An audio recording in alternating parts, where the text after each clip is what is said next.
Hello designers. So to draft your cowl neck top, the first thing is to draft out your basic bodies. So from my margin top line, I'm going to mark my armhole depth and I just mark it at 8 inches. You can divide your bust measurement into 6 and add 1.5 inches.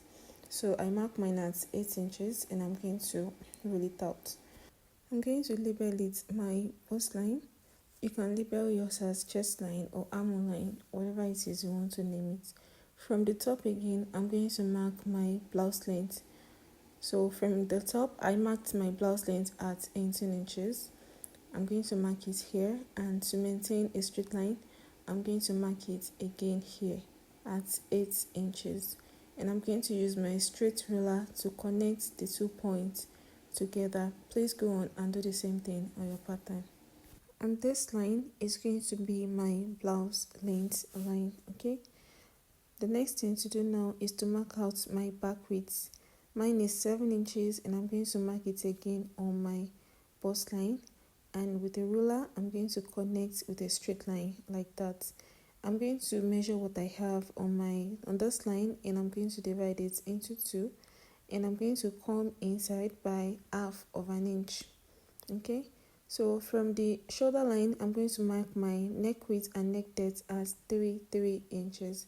And with the curve of my ruler, I'm going to connect the 2 points together like that. The next thing to do now is to mark my shoulder slope. And I marked mine at 1 inches and I slope it into my neckline. The next thing is to mark out my round bust divided by 4, and I just mark mine at 9.75 inches, and with my curve I'm going to connect it to my shoulder slope line. I'm going to mark my shoulder to nipple measurement and I marked mine at 10 inches, and I'm just going to roll it out, and that is my nipple line. The next thing now is to go in from my neck width by another 1 inches, and from that 1 inches you're going to mark half of an inch again. Okay, and from the neck depth I'm going to mark 2 inches. You can go lower depending on how deep you want your cowl neck to be, and I'm just going to connect the points to the 1 inches that we marked earlier with a curve, and the half inch that I mark, I'm going to connect it to my bust line. Alright, on my blouse length line, I'm going to mark my waist circumference divided by 4, and I marked mine at 9.75, and I'm going to connect these points to meet my bust line with the curve of my ruler. You can as well use your straight ruler, but I'm just going to be using my curve ruler for this. So now I want to tighten my armhole, and to do that I'm going to measure 1 inch on my bust line inward, and I'm just going to slant it into my line like this.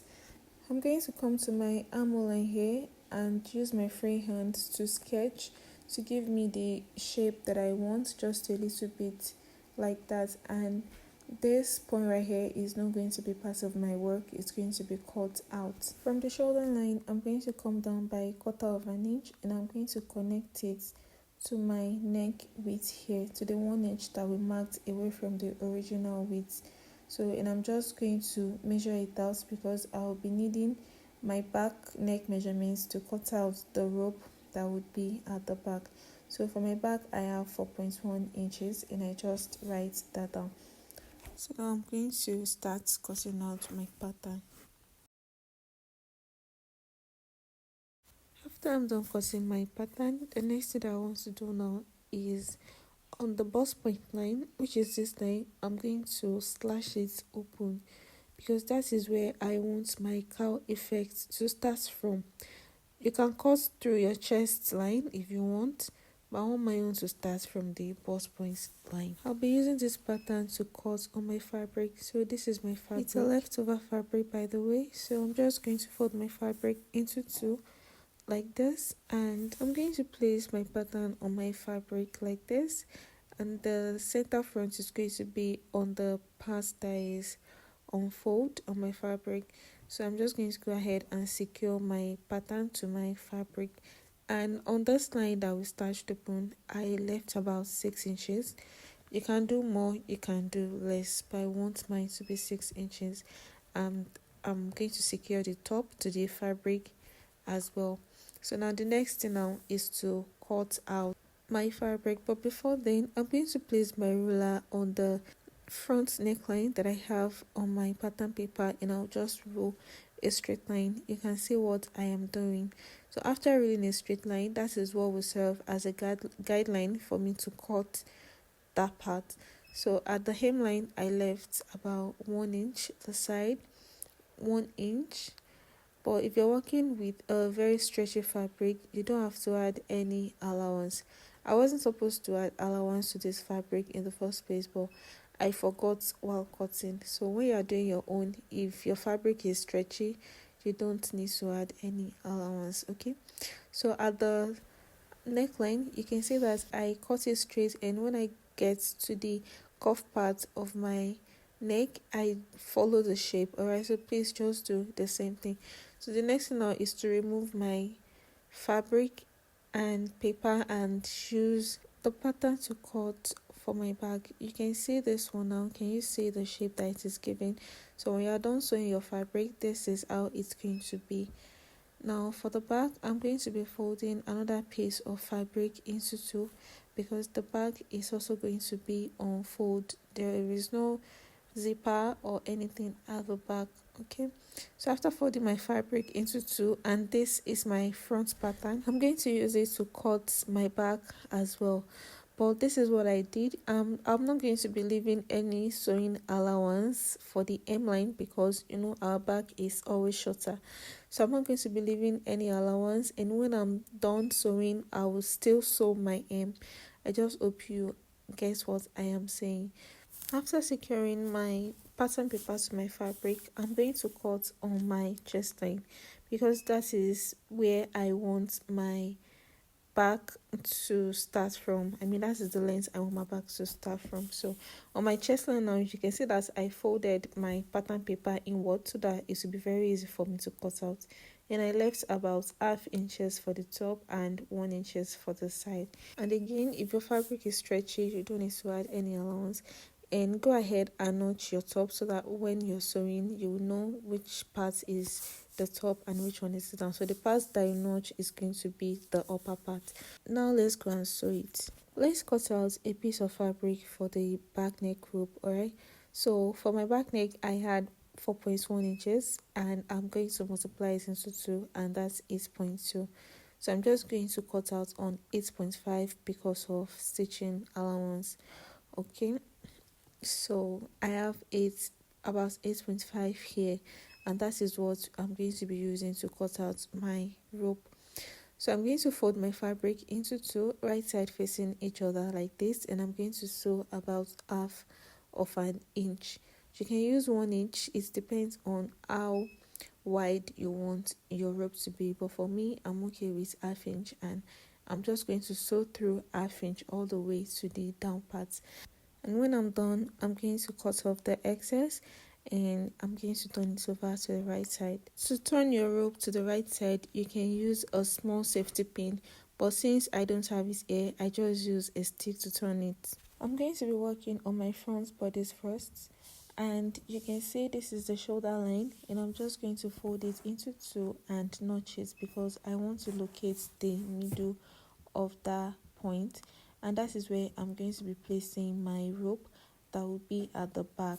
I'm sorry it's not showing very well. Just place your rope at the middle of the shoulder line that we have for the front fabric, and sew through with half of an inch or less than half of an inch, but I'll advise that you sew through with half of an inch. After sewing that, I'm going to use my bias to turn my front neckline.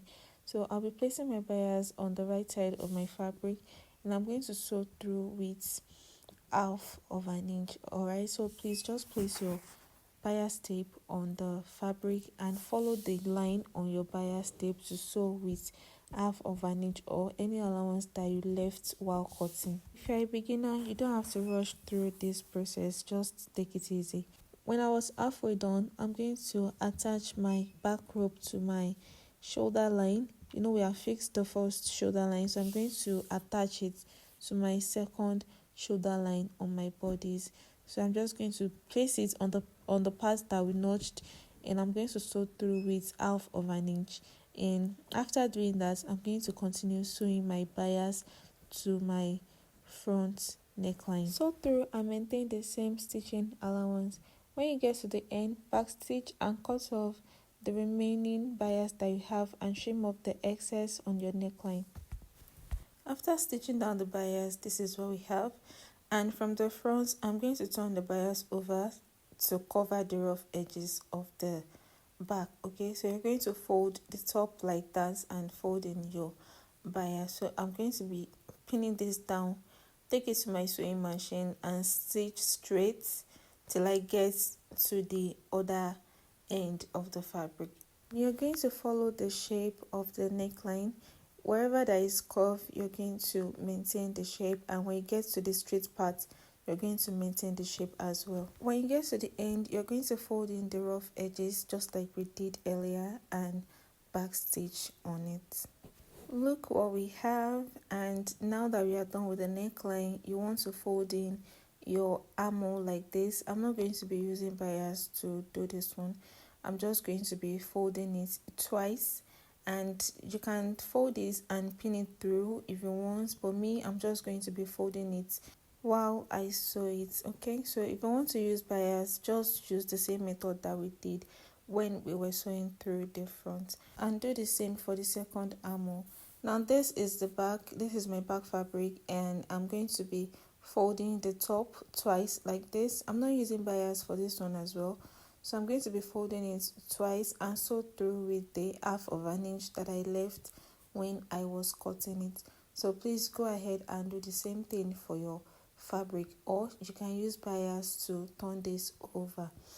When you are done with that, the next thing now is to join your front and back together. So place the front on the back, right sides facing each other, and sew through the sides. So I'm using 1 inch to sew this through, and do the same thing for the other side as well.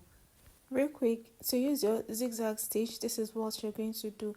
This button is a zigzag button, and you're just going to turn it to the size of zigzag that you want, and you're going to lock it. After locking it, you're going to arrange your tension, so you just have to make it either tight or loose depending on how tight you want your zigzag to be. Now that I have my stitch on zigzag stitch, I'm going to use it to weave in the rough edges of my sides that I sewed in earlier. If you don't have a weaving machine, this is a quick alternative way to weave in your rough edges. So when I'm done, I'm going to do the same thing for the other side, and we are almost done sewing this simple top. When you get to the end, don't forget to back stitch and cut off your thread. The last thing that I will do on this top is to sew in the hem. And to hem it, you're going to fold in your fabric twice. I'm starting from one side, so I'll be sewing from one side to the other side. So you fold in your fabric twice like this, and sew very close to the edge of the side that you folded. Can you see what I am doing here? So that is how you hem your top. Another alternative is to use a bias to turn the hem. So if you're using a bias, you're just going to be following the same process that we did when we were working on the neckline. And with that, your top is ready.